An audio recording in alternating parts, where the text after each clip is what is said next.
Hi, we're at Rateyoursound here at the Axpona show, and we're with Dipin, the brand relations manager from KEF. We're very excited to talk about the new LS50 Wireless, and here at Rateyoursound, we're all about making technology beautiful in the home, particularly when it's with your hi-fi stereo system. Today we're here to talk to Dipin, the brand relations manager at KEF, about the LS50 Wireless active system. And my question was, is this one of the easiest ways to get into high-end, hi-fi, these wireless systems? Yeah, absolutely. This isn't your dad's hi-fi system where you have the big tower speakers, you got a rack in the middle, you've got all these components. Everything is built into the LS50W. What we wanted to do was, KEF has a no compromising approach to whatever project we take. So the success of the LS50 from when we launched in about 2011, we thought, what's the next step forward? What can we do to, make it easier and more accessible to people? Because everybody loved it. I mean, we see all the reviews and all the ratings for the LS50. But the way we approached it was not just to slap an amp on the back and add some connectivities. We really took our time and thought about it.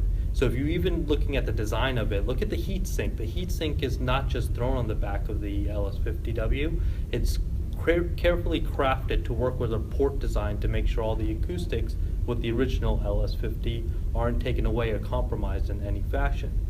Then from there we went into how can we make this work connectivity-wise? And that's the key word. You can hook up just about anything to these. They've got Wi-Fi, they have network, they have Bluetooth, they have an auxiliary, they have an optical, they have USB to hook up to a computer. And for the bass heavy guys, there's also a subwoofer out on them as well. Wow. Yeah, so you can hook this up to pretty much anything, which is what we're showing here at Axpona. On the right speaker, which is the master, you'll see we have it hooked up to a turntable. We have Alexa going, we have an Apple TV, we've got a server going with Wi-Fi. And so we're just switching through the inputs to show you all the ways you can use this.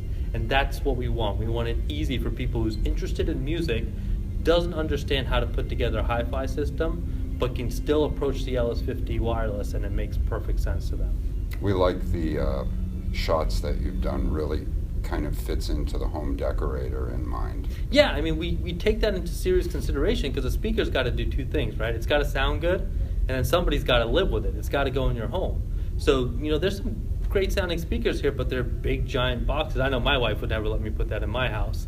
But these look great, and it's actually a great compliment to our industrial design team that we have over there, because they're paying attention. This is that extra level of detail that KEF puts into it.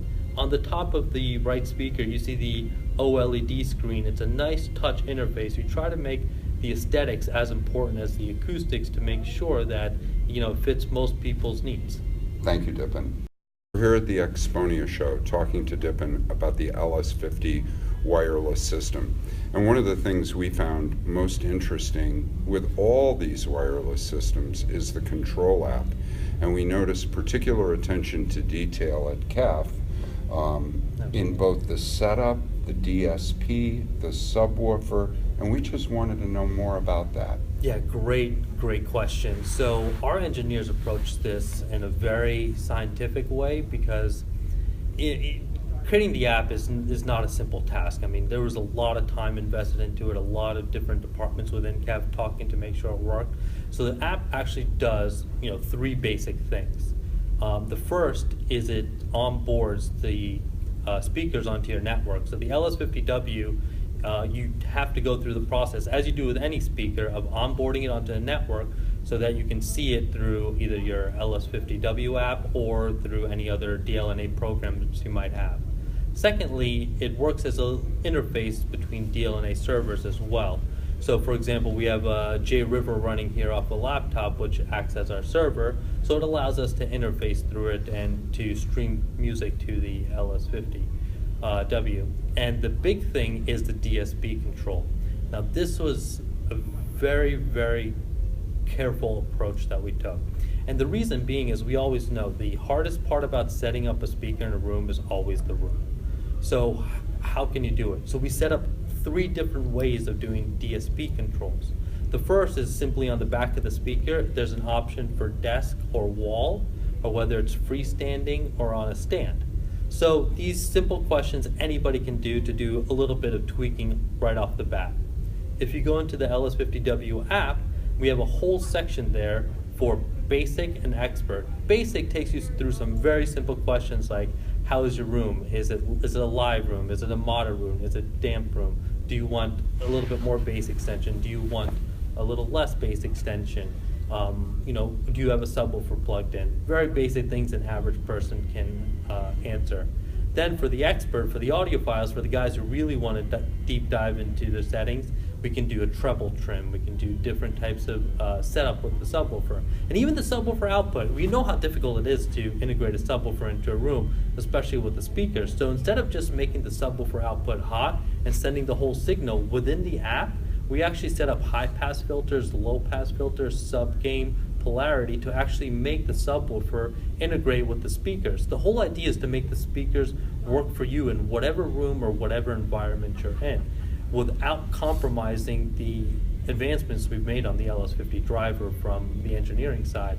So it was a really difficult challenge, and I think our team over there nailed it in the UK. The end result was fantastic. As you know, at Rateyoursound, we've reviewed the top 20 wireless systems, and I think you're adding to why we made that selection, along with the great sound. Absolutely, and the part for me, which I actually like the best, is we've never come across anybody who hasn't heard a difference when testing the DSP. And this is that entry-level approach. We get a lot of people who are like, well, I can't hear the difference. And I go, well, sit down, let's try this. Did you hear that? Yeah, I heard that. Well, now I can explain what's exactly happening. And that's part of bringing more and more people into this side of listening to the music, understanding there's different ways of making speakers sound great in your room. And the KEF approach, as always, has been to try to make the best loudspeaker possible using modern materials and modern technologies. And that's where the LS50W is a whole culmination of that ethos that we have. Thank you, Dipin. Hello, we're at Axpona on a sunny day in Chicago, talking about high-end audio and taking a very close look, deep dive into the LS50 wireless speakers. One of the things that I wondered about, you've got a lot of people who have big CD collections, big vinyl collections. They have a component-based system. This may not be a replacement system, it may be an add-on system, but is it an appropriate system if you have turntables, CDs, all that kind of thing? Of course.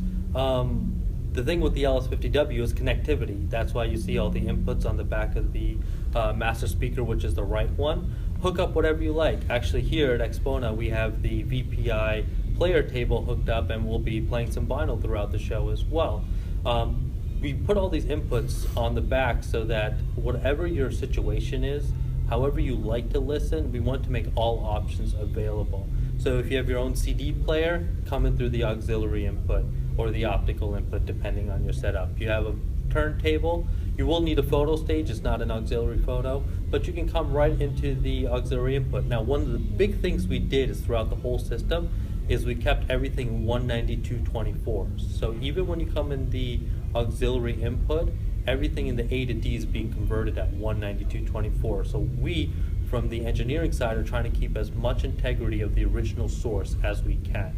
The only input that's limited is optical, just by the nature of it, which is 96.24.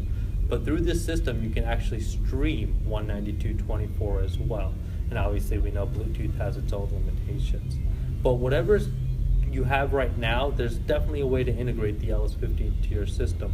And if you're having difficulty with the LS50 wireless, hey, we still have the regular LS50 available, and hook them up to your amps and enjoy music that way. We recommend that and Rateyoursound too, because we want to get people excited about the LS line, some of the greatest speakers around for so many years. So if they've got their components and they want to hook up a pair of LS50s, it's as easy as buying a pair of passives. Yeah, and a lot of people think we did something new to the LS50W. We didn't. It is the same construction, the technology we put into the port, the UniQ driver, it's the same. So we're not doing anything fancy on that side, but it was just a matter of controlling the DSP, being able to do all the inputs, and putting together a system that's easily approachable to anybody. We're here at Axpona doing a deep dive on the KEF LS50 Wireless active system. And one of the things we learned from Johan is that all DSP is not the same. No, the KEF approach was, dare I say it, bespoke. The DSP algorithms are clearly written for us, tailored to what this system is. The parameters and the capabilities of the drivers which push the air, etc., etc. But thanks to DSP, what we can do at the digital crossover level is, for example, depending on SPL, when you have a passive loudspeaker, you will hit an endpoint when things start to get dirty, muddy, either physically hit their end stop, the drivers, and it all gets nasty. But within DSP, as SPL increases, through an algorithm, we can actually limit the excursion of the bass in relation to the treble, and it's kind of intelligent limitation. The alchemy of this is rather to make sure that the speaker remains even tempered, and so the conclusion is that that the performance capabilities that we can wring out of this acoustic design go a whole bunch further. So in conclusion, look, if you buy a passive LS50 and a great amplifier which controls it really well, I mean, I've heard LS50s on $10,000 amplifiers and it's been terrific. It's kind of nuts, but great. When you consider it, for $2,200 for this system package, to get something similarly performing, you'd have to spend, and I'm not exaggerating here, 4 to 5 times more money.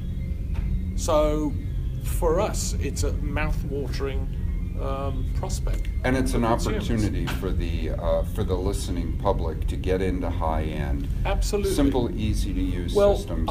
I have, in conclusion, and this is a true story, I have a 25-year-old daughter. She loves her music, but you know, once I start boring her with audio techniques and technologies, say I gave her a passive LS50 and a bunch of wires, an amplifier and source and all that, and then came back in the next week, what chance has she actually got of getting music out of those things? I would say close to zero. Give her a pair of LS50Ws, the system. Can she plug them both into a wall, and how will she use them? Can she pair something Bluetooth? She'd have music playing within 5 minutes, fully optimized and taken care of. She doesn't care about the technology. Thank you, Johan.